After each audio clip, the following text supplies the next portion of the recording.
Hello everyone, welcome back to my channel. It's Gita here. I know it's been a while since I posted. The last time it was like a year or two, and I talked about a lot of essay stuff. But here I'm actually in my third year, almost in fourth year in my college journey, and this is basically for my finals for one of the course that I'm enrolled in. It's called the Advanced Educational Technology course. And here I'm going to be talking about a game that I made. And the game is a narrative-based game called Small Humans to teach critical literacy through inferencing. Yeah, so there's a lot of variables here. The narrative-based game, critical literacy, and also inferencing. So narrative-based game is basically like a storyline-based game. It is heavily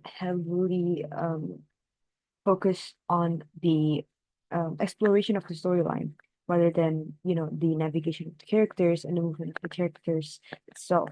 But what makes it interesting is that the storyline can go really deep. It can talk about a lot of issues, like real life issues, or even just fictional issues. But that's what I really like about narrative-based games, that you can build your own storyline, and then people can try to interpret it however they like. And critical literacy here is also a big part, and influencing as well. But before I get through that, I don't want to get too long in the introduction stage.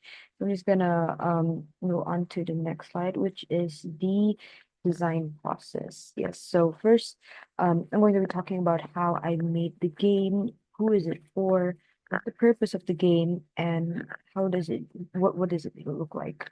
So first, let me talk about um the purpose of the game, why I made the game, is because here in the analysis stage, I research a lot of articles and also observed a high school myself about their literacy skills, their critical literacy skills, and I found out that a lot of students, they have the groundwork ready. They know about literacy skills like reading and writing, and then inferencing, making meanings, they already know, but they are very unfamiliar with um contextual issues, like real life issues that surrounds them. And it can be, they don't know that it can be um analyzed through this critical literacy or their literacy skills.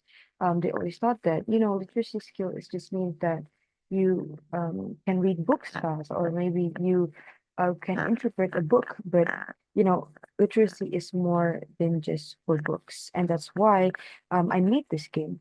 I want people, students and teachers, I want them to try and interpret something with different modes other than textbooks, other than books, by using games. Why? Because games are fun.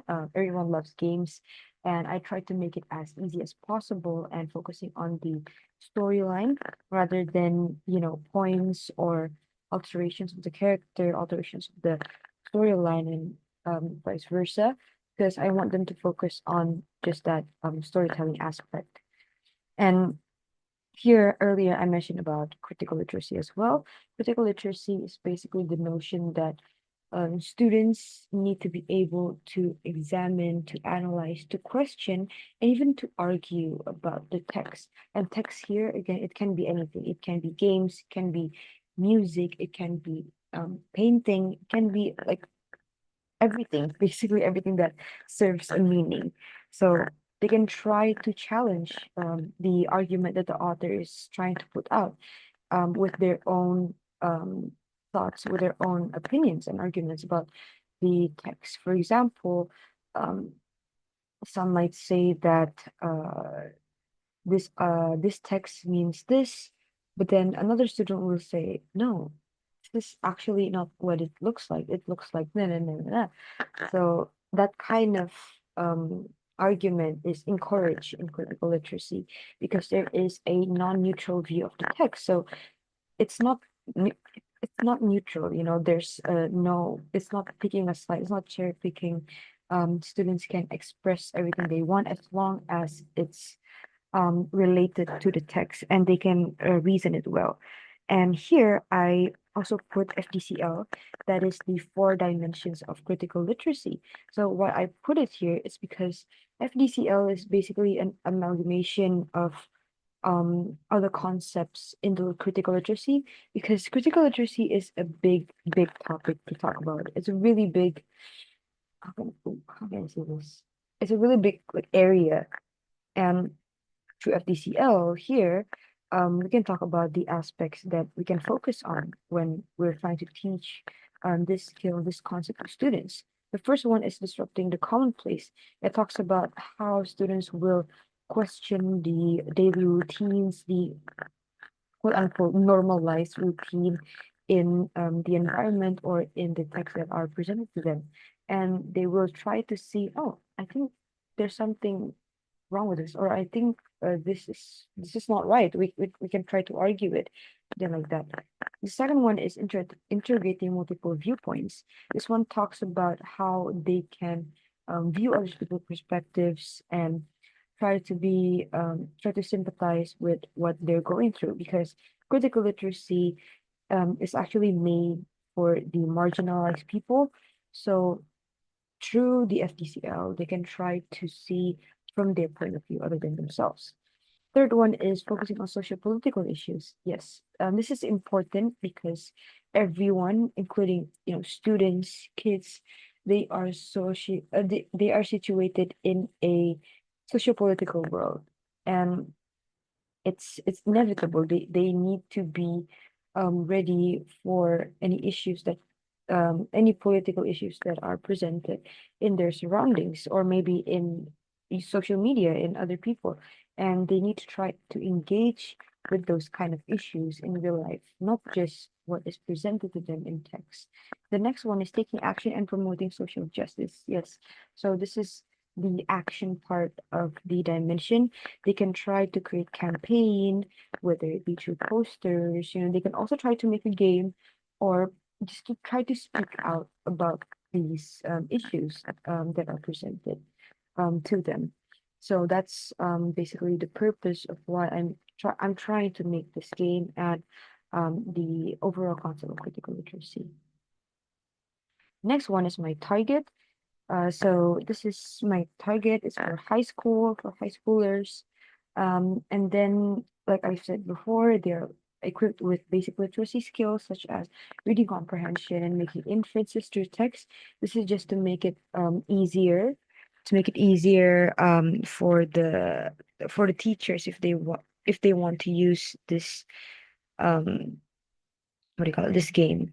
The next one is how far can they go by just using paragraphs presented in textbook?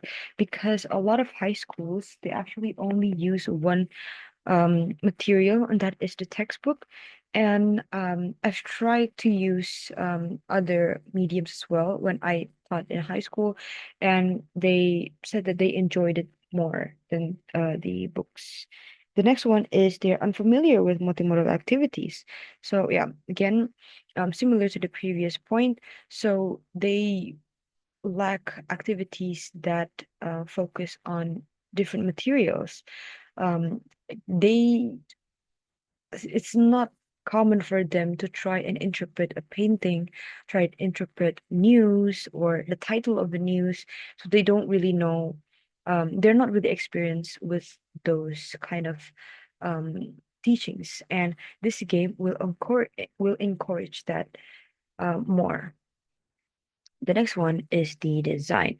So let me walk you through the making of small humans.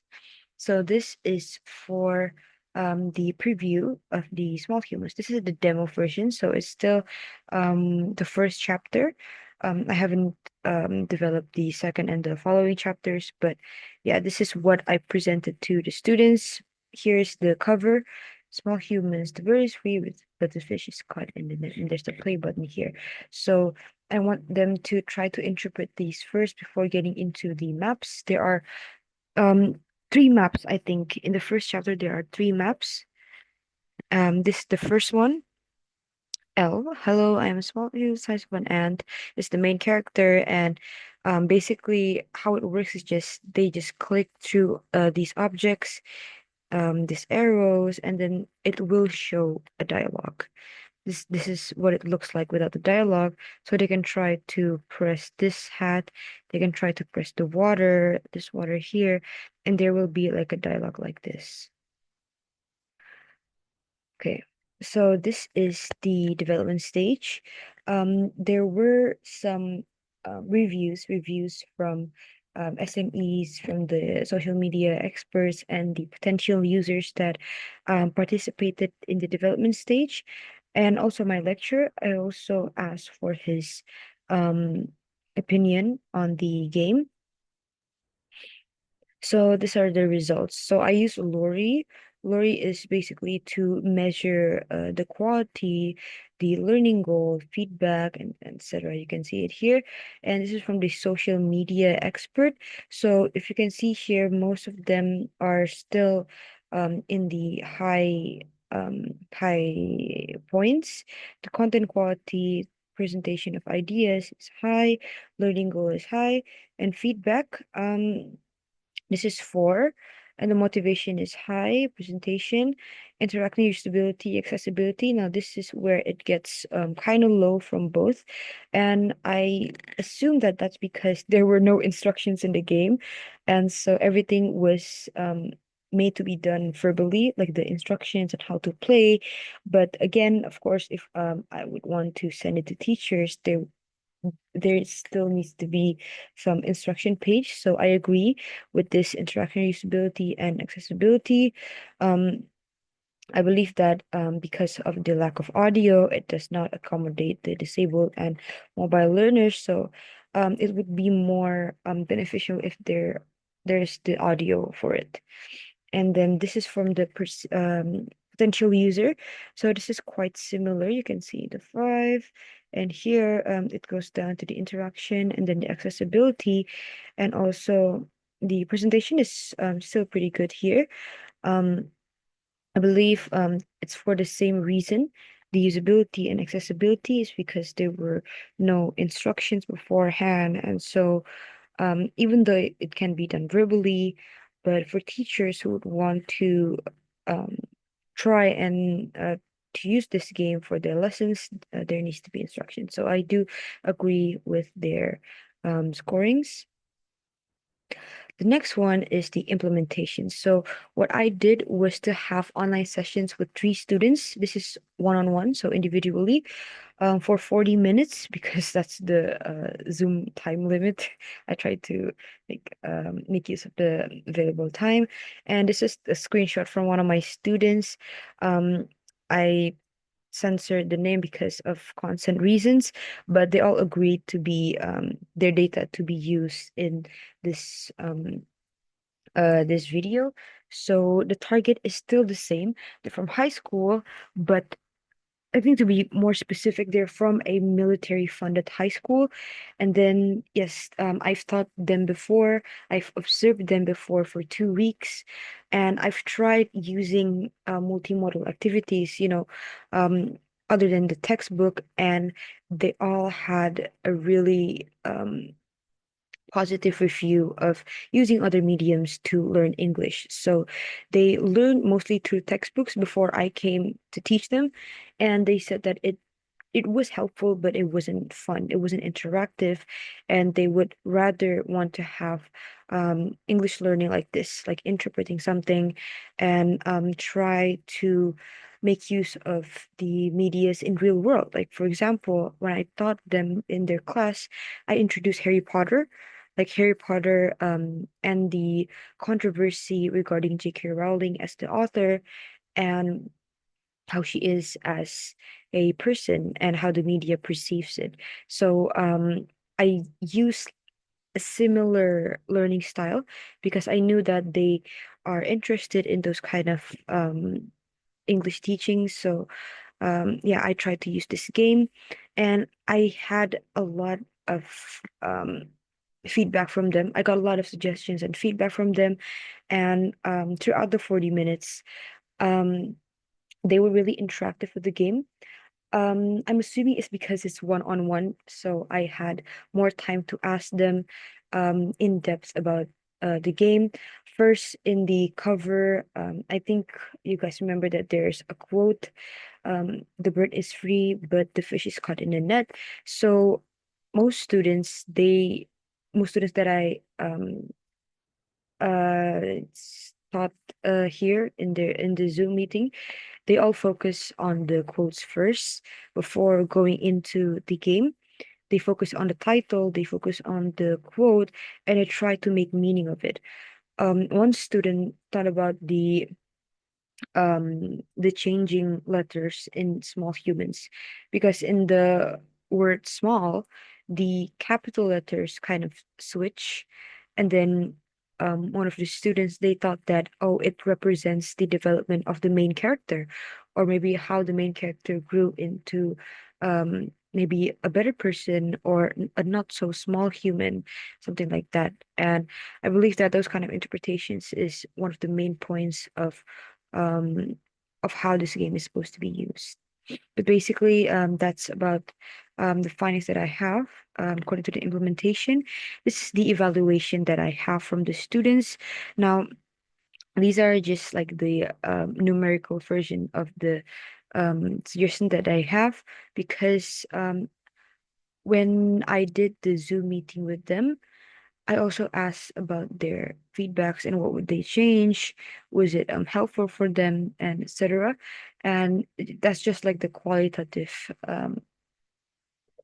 type of the feedback. But here is the quantitative. So here, question one, number two, pretty similar. They help them learn about inferencing skills, and the feedback also help them learn, because here it mostly happens in the verbal online session, so not in the game itself.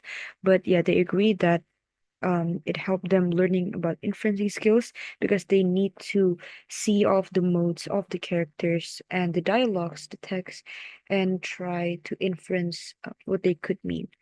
Second one is similar, yeah. This is four, and then the third one is um help me teach new concept when inferencing. So I believe that this one is three, because it does not explicitly say inferencing as one of the goal in the game. I believe that if I were to have the learning objective presented earlier in the game, or maybe after they click play, they can know more about the purpose of this game, that is to teach inferencing.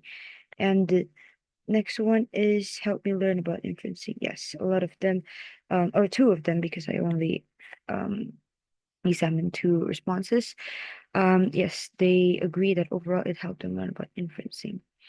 The second one here talks about the quality. So here it's very a variety of responses. Some are still very low. I think this is because of the lack of instructions. Yeah, this is again, I believe that five here is because I was with them, and I also, tried to help them throughout the game. That's why this one is five. But here, three is probably because of the lack of instruction page. It was easy to use, yes, because it's only click and then you need to read. And then the last one is well organized. So I believe that this three here, it's because I had one student complaining about the arrow, because it was not showing as a button for most of the time. So I think that's why they were neutral about if it's well organized or not. The next one is engagement. So the overall theme of the game is very engaging, because I didn't tell them what it was. Like right off the bat, I told them to, okay, try to predict what it's going to be about, or maybe what do you think this represents, something like that. So I always ask them what do they think before I revealed it to them. But again, for these two students, I did not um explicitly reveal about the theme of the game, because it was about like social class and inequality, social inequality. And I didn't want it to, um just tell them what it is, because I still want them, even after this development stage, I still want them to play the game and try to interpret it. And then the next one is motivation. Yes, they were pretty motivated here, I think. And then they would like to use the game again. Thank God they put five in here because I also told them it's still in the early stage, the demo stage, and they can I can definitely send them the game for them to play. And this is the positive impression of the game, like what did you like about the game. Um, you can read it here. Makes you wonder what the story will delve into. So yeah, it highlights their curiosity because it's only like the first chapter, and um it challenges their critical thinking and inferencing skills. Now, I really like this because it they know the purpose of this game, and it is reflected here in their comments and their art and scrapbook style, easy to digest, building block to the themes of the game. Yes, so everything is made as a building block. So not everything is revealed to them. They need to piece out the dialogues together. And then the improvements here, yeah, it's the same thing. They need to have more interaction with the main character, and then the mechanics. I think this one talks about again the buttons and also the instructions. And here yeah, they were confused on where to go, so it has a lot to do about the, what do you call it, like the navigation of the game, and there needs to be more clear instructions on that. Next is the implementation stage, that is the lesson plan. So I've also made a lesson plan especially for this game, like how can teachers use this game in their classrooms, because um it's really different depending on each context. But let me just try to open my module real quick because it's in my docs module, and it's not working because it's lagging. Okay. Okay, let's wait just a little bit. Okay, here it is. Now let me just share screen it. Yeah. So this is the model that I have, and it's the lesson plan. You can see it here. I'm gonna try to um, zoom it in. Yeah.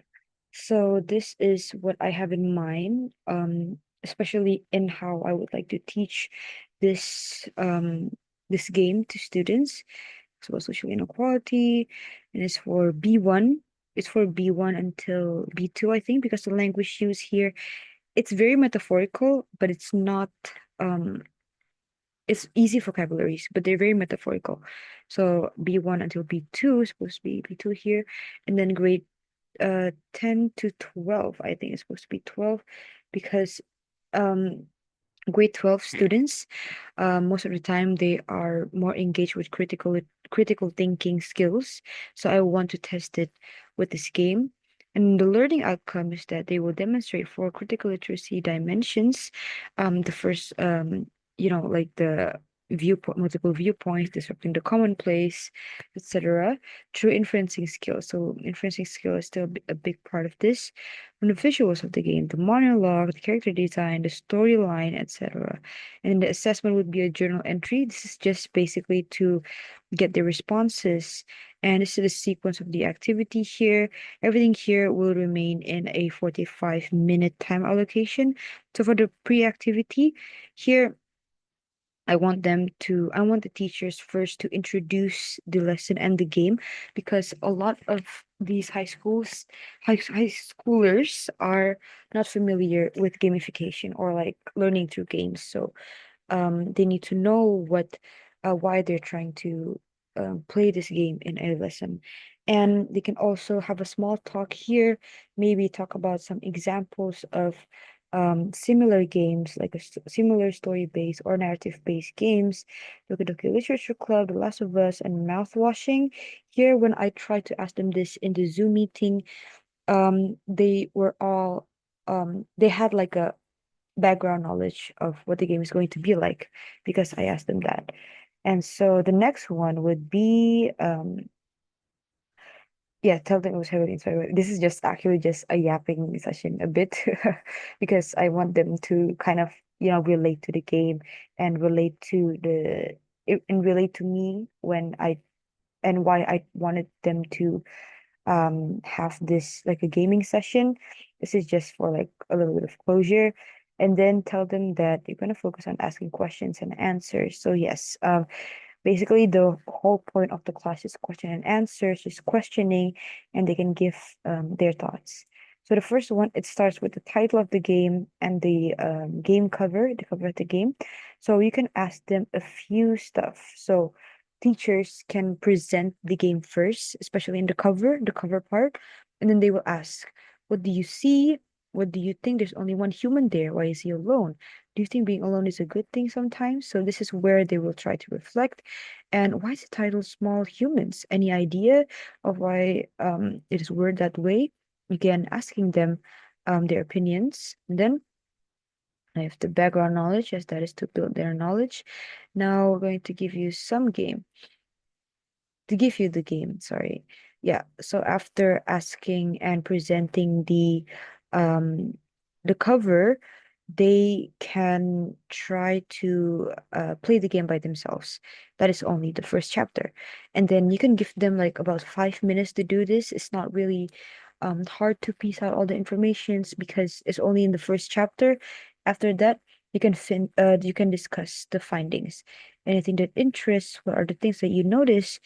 Do you think that it happens in real world? And here they can try to connect the text with their own interpretations of the world that surrounds them. I think one of the students talk about the differences in resources, differences of access, and I think these kind of opinions are what I try to seek in this game. And what the story tries to tell us, and then talk about the parts of the map and what it could mean. For example, like the hat, or maybe the friends, the mom, and the quote. So they can talk about that more. And this can actually last like a while, like 10 minutes, I think, because a lot of students will have different opinions of the game, and they can try to debate each other even or challenge each other as well. And then after that, you can ask them suggestions for the next lore to the next story. And this can be like a worksheet activity as well, the journal entry activity. Like maybe predict the next part of the story or the next part of the chapter, or maybe try to make another chapter or a comic book strip of what might happen in the next storyline. So there's a lot that you can do with their responses, their journal responses. Rather than just verbally stating them out, they can write it down, or they can draw it, or they can um, they can make sense of it in a lot of ways. And so discuss them again. Yes, this is if optional if you still have the time, and then you can validate their responses by giving them positive input, positive feedback as well. And so for the post activity, um, this is solely for my research, but I think for the teaching, you don't need to give them the Lori document, but you can ask to give them like a feedback for the game, like what went well, what didn't went well, and the reflections of how it can be better, how like what are the improvements that can be made for the game. And then it can also be like an additional as well. They can do it after the meeting, and then you can close the class. So yes, this is an example lesson that I have for the game that I have as well, that I have made as well. And now let me go back to here. I think for the whole thing, oh wait, oh, sorry, sorry about that. I think for the most part, that's for the lesson plan. And I believe that this game will be, extremely helpful if teachers want to use more than just textbooks or more than just literature books. They can try to use like different mediums, for example, this game. But if they're confused of what games they want to use, then I can definitely give this game to them, and then give the module, give the lesson plan as well, and the instructions of how to use this game, what can they gain, what skills can the students gain from playing this game and the lesson. And then there are some risks, of course, in this game because not all schools will allow like these kinds of activities with these kind of I would say quote unquote controversial themes because maybe they're very textbook based because the curriculum tells them to, or maybe the authorities, the higher ups, they want them to just focus on the curriculum, to focus on the materials that are already there rather than just trying out something that is out of um, their um, their objectives or out of their unit plan. So yeah, that's kind of like a step back, like a drawback that can happen to schools if they would want to use this game. Um, but again, this game is accessible because it's in a form of PPT. So teachers, students, everyone can use this in their PC, and it's just very PC based. So I'm sorry, Android or iPhone users, but um, this is made to be played in PC.